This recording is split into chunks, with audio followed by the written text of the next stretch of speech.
كيف تخزن الثوم؟ 6 طرق لتدوم طويلا. طرق تخزين الثوم. الثوم هو طعام من المأكولات التركية يحتوي على مضادات حيوية طبيعية. يشتهر الثوم بالرائحة التي يضفيها على الأطباق اللذيذة، كما يستخدم في العديد من السلطات والصلصات. للثوم رائحة نفاذة مميزة. لهذا السبب، في بعض الأحيان قد يكون لديك رائحة عند تقشير الثوم. سنقدم لك الإجابة على سؤال كيفية تخزين الثوم المقشر حتى لا تضيع الوقت في تقشير الثوم في كل مرة. كما أننا نرضي فضول كيفية تخزين الثوم غير المقشر. الثوم الذي له تأثير في القضاء على العدوى، والقضاء على آلام العضلات، وكسر الميكروبات، وتقوية الذاكرة، يجب استخدامه بكثرة في المطابخ. هل ترغب في الحفاظ على الثوم الذي يحافظ على قوة جهاز المناعة لفترة طويلة؟ طرق تخزين الثوم. كيف تخزن الثوم؟ 5 نصائح للحفاظ على نضارة الطعم. 1. بالحياكة.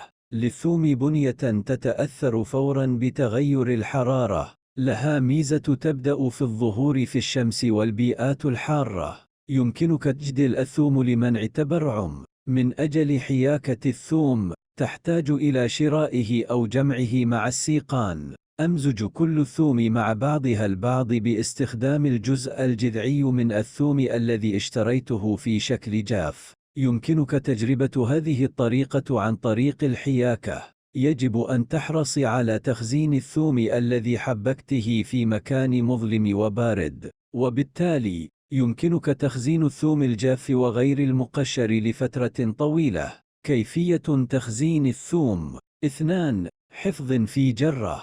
طريقة البرطمان هي أسهل طريقة لتخزين الثوم المقشر. قشري فصوص الثوم وضعيها في برطمان حسب مقاسك. أملأ نصف الجرة بزيت الزيتون. يمكنك إضافة نكهة إلى وجباتك برائحة الثوم الممزوج بزيت الزيتون، بالإضافة إلى ذلك. عندما تريد استخدام الثوم على الفور، يمكنك أخذه من البرطمان واستهلاكه. لا تنسى أن تضيف واحدة جديدة لأن زيت الزيتون في البرطمان ينقص. يجب التأكد من جفاف البرطمان حتى لا يفسد الثوم. في البرطمانات التي تحتوي على الماء، يكون خطر تلف الثوم أعلى. يجب أيضا إغلاق غطاء المرطبان جيدا. للوصفة.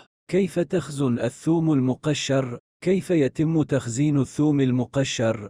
3 أوامر. نحن هنا مع اقتراح سيريح أولئك الذين يفكرون في كيفية تخزين الثوم الطازج. طريقة أخرى لمحاولة تخزين الثوم واستخدامه لفترة طويلة هي طريقة المبشور. ينتشر تاريخ استخدام الثوم بطريقة المبشور على مدى فترة زمنية طويلة. أبشر قدر ما تريد من الثوم وأخلطه مع بعض الملح. أضف زيت الزيتون لمنع التلف. يمكنك حفظ الثوم الممزوج بالملح والزيت في وعاء تخزين أو في وعاء زجاجي. من خلال تجربة هذه الطريقة، سيكون من السهل جدا استخدام الثوم في الوجبات والسلطات.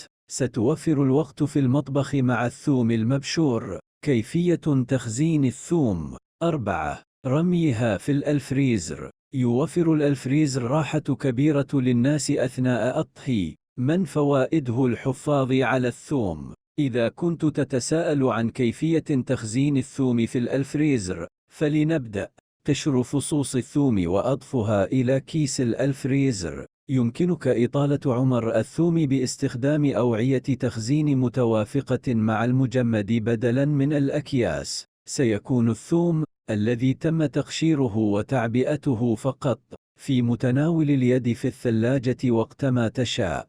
للوصفة. تخزين الثوم في الفريزر. تخزين الثوم في الفريزر. 5 مع طريقة المخلل. طريقة واحدة لاستخدام الثوم لفترة طويلة هي التخليل. يمكنك تحضير مخلل الثوم وتقديمه مع وجباتك. عندما تريد عمل مخلات من الثوم، يكفي استخدام الخل والملح. أولئك الذين يريدون أن يصبح مخلل الثوم ساخنا يمكنهم إضافة الفلفل الحار إلى المخلل في وقت قصير جدا. سيرافق الثوم المخمر بتأثير الخل والملح وجباتك على شكل مخلل لذيذ. يمكن أن يأخذ الثوم الفعال بالمضادات الحيوية مكانه في مطبخك كغذاء مفيد جدا لصحتك. للوصفة: ثوم مخلل سهل التقشير. مخلل الثوم سهل التقشير. 6. تفريق الأسنان الواحدة تلو الأخرى.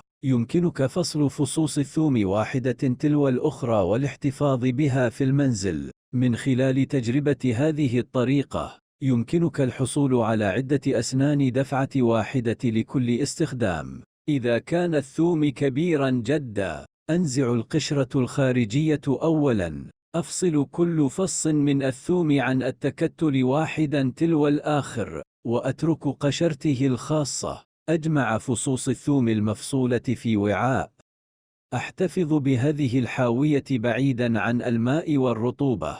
إذا كان لديك خزانة مظلمة وباردة، يمكنك تخزين الثوم هناك. يمكنك فصل فصوص الثوم عن القشرة عن طريق سحقها بأداة صلبة على لوح التقطيع لاستخدامها إذا لزم الأمر. بهذه الطريقة تستخدم دائما ثوما طازجا. إنها طريقة تخزين موصى بها، خاصة مع قطع الثوم ذات الأسنان الكبيرة.